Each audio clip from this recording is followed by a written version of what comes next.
ಆಗ ಆವಿರ್ಭವಿಸಿದನಯ್ಯ ವೀರಭದ್ರ. ಹೇ ವೀರಭದ್ರ, ಹೇ ವೀರಭದ್ರ ಎಂದನು ಆ ಕೂಗಿಗೆ 1008 ಬಿರುದಾವಳಿಗಳನ್ನೊತ್ತಿಕೊಂಡು ಹೊರಬರು ವೀರಭದ್ರ ದುರುಳ ದಕ್ಷ ಬ್ರಹ್ಮನ ಮನ ನಡಗಿಸಿದ.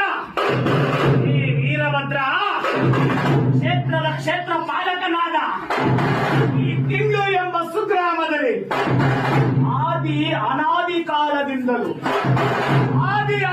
ಕಾಲದಿಂದಲೂ ಇಲ್ಲಿಯೇ ನೆಲಗೊಂಡಂತಹ ವೀರಭದ್ರ ನೀ ಗುರುವಾದ, ನನ್ನ ಗುರುವಿಗೆ ನೀ ಗುರುವಾದಂತಹ ಪ್ರಸನ್ನ ರೇಣುಕರಿಗೆ ಗೋತ್ರ ಪುರುಷನಾದ.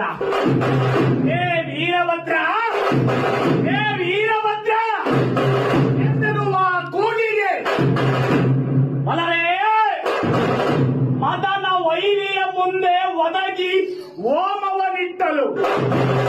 ಮದನ ವೈರಿಯ ಮುಂದೆ ಒದಗಿ ಓಮವನಿಟ್ಟಲು. ಗುಣಭಾಗ್ನಿಯೋ ಜಟೆಯ ಮೇಲ್ಗಳ ಗಂಗೆ ಕಲಕಲನೆ ಕುಡಿದು ನಗಿಸುತ್ತ ನನ್ನ ಬಡಿಗಣ್ಣ